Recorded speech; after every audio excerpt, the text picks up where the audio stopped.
Aí que tá, né? Hoje a gente vive sobre uma visão autocrática da tecnologia, né, que não é libertadora, e eu acho que se a máquina começa, no nosso imaginário, a ter um status de gente, será que também a gente não está começando a ter um status de robô? Né? E aí, enfim... Só que é uma foto da Foxconn, né? Que, para mim, é um quarto chinês. Tá? A Foxconn, ela é uma das maiores fabricantes desses aparelhos que o Rafael mostrou para a gente. Ela não desenvolve, ela é fabricante. Tá? Existe diferença para a gente se o nosso computador foi feito por uma pessoa ou se foi feito por um robô da Foxconn, né? A Foxconn ela já vai substituir uma série de de pessoas, olha, até começa a trocar, por robôs para fazer tarefas simples. Né? Isso que eu acho uma coisa interessante da gente pensar, porque o milagre chinês ele não é baseado em trabalho mecanizado, propriamente dito. O trabalho na China, por valer tão pouco, né, ao contrário do que ocorreu na Europa e nos Estados Unidos desde os anos 70, que houve uma gradual mudança do trabalho, digamos, humano por um trabalho robotizado nas linhas de montagem, a China a gente vê o inverso. Né? Um operário chinês ele acaba ganhando menos, né? Não que o robô ganhe, mas ele custa menos para o empregador. Né? Qual que é a pressão envolvida aqui? Por que não essa pessoa, que ganha muito pouco, né, em geral jovens, em condições que se assemelham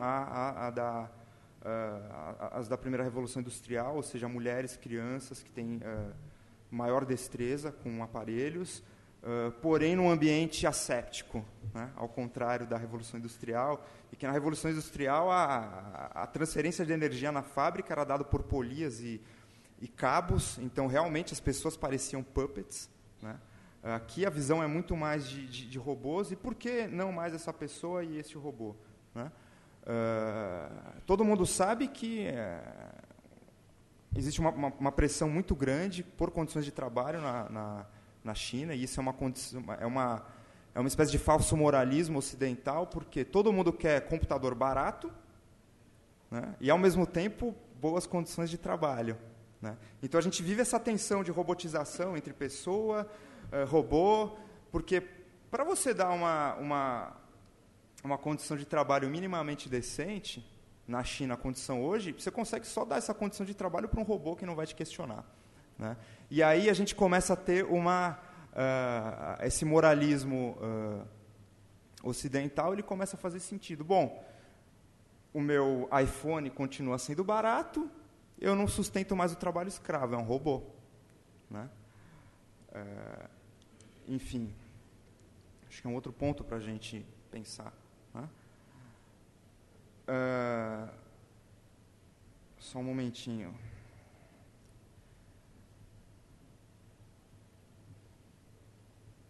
Enfim, hora de voltar ao Simondon. Né? Depois a gente retorna à inteligência artificial.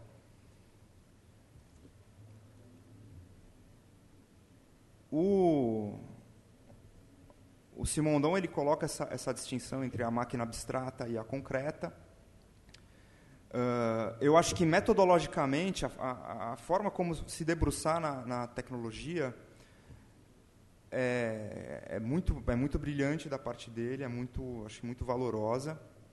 Porém, eu acho que essa conclusão que ele tirou era uma conclusão que vale para o hardware. Tá? E aí eu vou dizer porque eu acho que os modos de existência dos objetos técnicos, hoje, para mim, eles precisariam ser expandidos. Os modos que o Simondon identificou são modos, a meu ver, de existência do objeto enquanto hardware, né? Nós precisamos buscar, eu acho que, inclusive, com a metodologia do Simondon, os modos de existência do software, como o software evolui. Por quê eu defendo isso? Porque, sendo o computador uma máquina abstrata e o software uma máquina abstrata que roda nessa máquina, nós não temos mais a passagem da essência para um projeto abstrato e desse projeto abstrato da máquina concreta. Quando eu programo no meu computador, a minha própria abstração já é a minha máquina. Tá? Então, eu não tenho essa etapa de calibrar margens de determinação, de aperfeiçoamento. Se eu aperfeiçoo o meu software, eu uso outros softwares. Eu uso uma outra ideia de uma outra pessoa, um outro algoritmo. Então, eu acho que, na minha opinião, a filogenética do software ela é distinta, tá?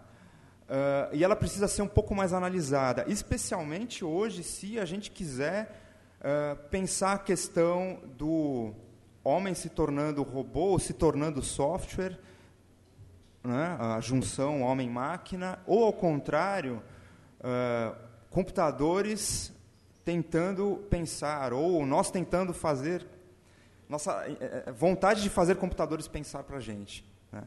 Então, acho que, a meu ver, só nesse momento a gente vai ter condição de ou fazer um contraponto ou pensar outra coisa, né? Então, seria voltar ao Simondon, ver onde ele parou, né? Eu acho que a análise dele de como o hardware evolui continua válida, né? Acontece que o Simondon ele analisou motor, ele analisou diodo. Um diodo é como se fosse meio transistor, né? Um transistor é uma pequena parte num microprocessador. Estamos falando de milhões de transistores num microprocessador. Então, a ideia que eu tenho, assim, na genética, na filogenética do Simondon, ele estudou o que para a gente hoje são amebas, né? A gente precisa retornar nisso, e ver o que aconteceu com as colônias, enfim, né? O que aconteceu com o diodo dele. Eu acho que continua a valer a metodologia dele. A gente precisa ver o que aconteceu no hardware, com o hardware que está super complexo, e agora transplantar a mesma metodologia dele para olhar o software. Então, assim, o Simondon estava num ponto de vista privilegiado porque, além de ser filósofo, ele era físico, ele tinha conhecimento técnico, então a gente precisa se aliar. Então, quem tem conhecimento computacional hoje precisa trabalhar junto, né, com os filósofos para se guiarem, né? E eu acho que não só filósofos e programadores, mas todo mundo que mexe com técnica. Hoje, ser programador, qualquer um pode ser programador. Você quer programar, tem curso online que, em poucos minutos, você começa a brincar, né? Então, a gente precisa voltar a isso. E por que eu falo que a gente só vai conseguir pensar a questão da inteligência e dessa quebra de distinção entre objeto técnico e gente, não exatamente humano, né? Porque eu imagino que uma inteligência, se for possível, ela seria uma propriedade de software, né? E não de hardware. Nós não vamos construir um equipamento com polias e roldanas que vai simular uma inteligência. Isso seria muito complexo, né? A inteligência, ela se manifestar, seja por uma enganação, ou seja, nós projetando a inteligência das máquinas, né, mas de um modo que, sendo indistinguível o comportamento intelectual de uma máquina e de um humano externamente, né, digamos assim, eu posso considerar aquela máquina como pensante, capaz de criar, né, e se exprimir, né, e, de repente, ter seus sentimentos, né. Ou seja, seria uma propriedade de software, né, ou algo que nós nem sabemos o que, né. No nível cerebral, cognitivo, nós não pensamos do tipo, nossa, meu neurônio tal está disparando, né. É como se fosse a inteligência, ela seria uma espécie de propriedade emergente. Então, não é o transistor, né? E também não é algo que estaria no nível do símbolo, né? Que seria o equivalente cognitivo nosso ao software. Talvez a inteligência ela se manifeste em algo que não seja software, mas que seja exprimido em software. E, claro, tudo que é exprimido em software só é exprimido mediante um hardware, né? Então, são espécies de camadas, né? A nossa tecnologia agora ela começa a se exprimir em camadas como aquela pilha de protocolos que o Henrique exibiu, né? Então, uma série de protocolos, né? Mas que, se a gente vê, olha, eu posso tentar explicar esse computador em termos de